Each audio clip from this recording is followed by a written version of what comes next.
আসসালামু আলাইকুম। অনেকদিন পর আপনাদের সামনে বেশ কিছু স্টক নিয়ে আসলাম। প্রথমে আছে সিল্কো ফার্মা।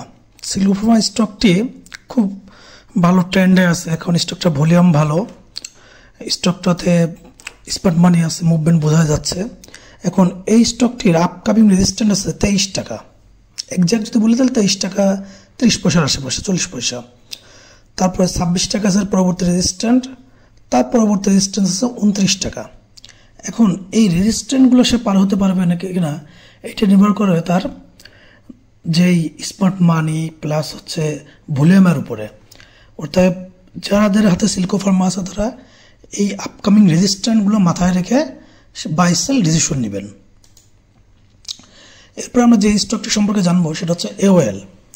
এওএল স্টকটি একটি ডাউন ট্রেন্ড আছে। দেখেন, আমি যদি প্যারালাল চ্যানেল টেনে রাখছি, ঠিক 21 টাকায় তার যেই পয়েন্টটা 21-22 টাকা, এইখান থেকে সে যাচ্ছে এই পর্যন্ত উঠতে পারে, উঠে আবার নিচে আসতে পারে।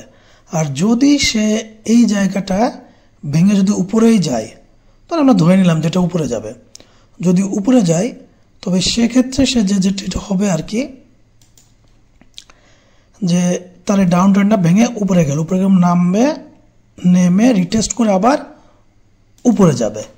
এইভাবে এওএল স্টকটা উপরে ওঠাটার সম্ভাবনা আছে, আর তা না হলে আরও ডাউনে আসার সম্ভাবনা বেশি অ্যানালাইসিস অনুযায়ী। এরপর আমরা যে স্টকটা সম্পর্কে জানবো সেটা হচ্ছে ইএইচএল। ইএইচএল একদম তার প্যারালাল চ্যানেল অনুযায়ী সে ঠিক মাথায় আছে।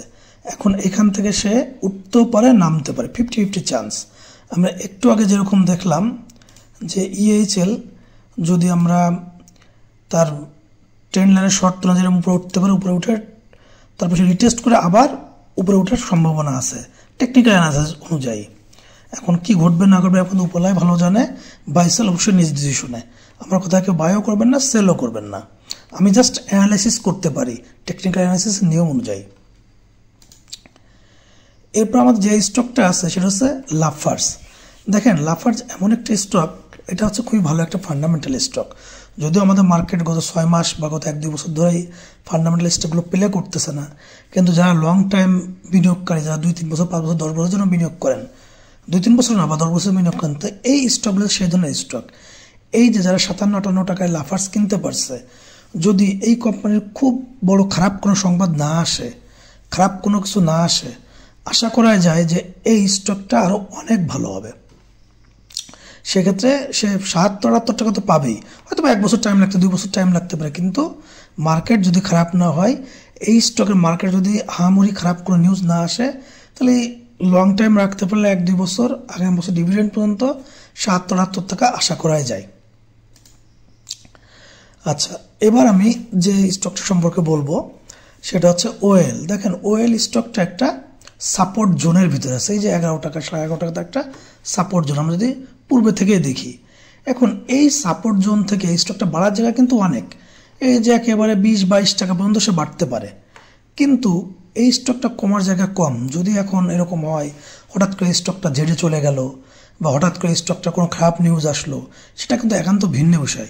সেই কথা তো আমরা কেউ, আমি আপনি কেউ বলতে পারবো না যেরকম খারাপ নিউজ আসবে কিনা বা এরকম কোনো খারাপ কোনো ঘটনা ঘটবে কিনা, কিন্তু আমি ইন্ট্রিনসিক ভ্যালু হিসেবে বলতে পারি স্টকটা খুব সুইট পজিশনে আছে। এইখান থেকে পজিশন ট্রেডিং করার জন্য এখান থেকে নেওয়া যায়। তবে অবশ্যই যেখান থেকে নেবেন মানি ম্যানেজমেন্ট করে, স্টপ লস মেনটেন করে, ক্যাশ ফ্লো আপনার হাতে রেখে, এইভাবে আপনি এন্ট্রি বা এক্সিট নেবেন। আর বাই সেল নিজ ডিসিশন, লাভও আপনার, লসও আপনার।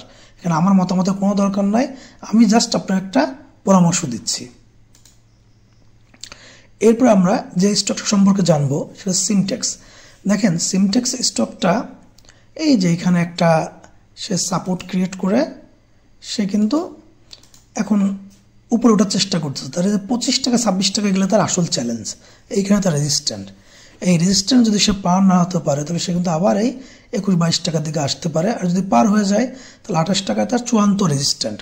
অর্থাৎ এই রেজিস্ট্যান্টের কথাটা আমাদের মাথায় রেখে সিমটেক্স বাই এবং সেল করতে হবে। আচ্ছা, লাস্ট আজকে যে স্টক কথা হলো সিপাল। দেখেন, সিপাল স্টকটা কিন্তু অনেক নামছে, নামার পরে কিন্তু সে একটু কিন্তু অল্প অল্প করে একটু কিন্তু আপট্রেন্ডের দিকে আছে। এখন এই স্টক যদি কেউ বাই করেন, ধীরে ধীরে এই স্টকটা বাড়বে, অথবা তার ট্রেন্ড লাইন অনুযায়ী বলতেছি আমি টেকনিক্যাল অ্যানালিসিসের দিক থেকে, অথবা এই স্টকটা যদি কেউ নেন স্টপ লস মেনটেন করে নিতে পারেন, তবে অবশ্যই স্টপ লসটা খেয়াল রাখবেন, কোথায় আপনি স্টপ লস নেবেন, কোথায় মানি ম্যানেজমেন্ট করবেন, এইভাবে আপনি খেয়াল করে নিতে পারেন। কারণ স্টকটা যথেষ্ট কমছে, এখন সে রিভার্স করার চেষ্টা করতেছে, সেই হিসাবে এই স্টকটা এখান থেকে নেওয়া যায়। আচ্ছা, আজ এই পর্যন্তই, যা হোক আজকে শেষ করছি। আল্লাহ হাফেজ। আর আমি যে পরামর্শগুলো দিচ্ছি, আমার কথা কেউ বাই বা সেল করবে না, এটা একান্ত আমার নিজস্ব পরামর্শ,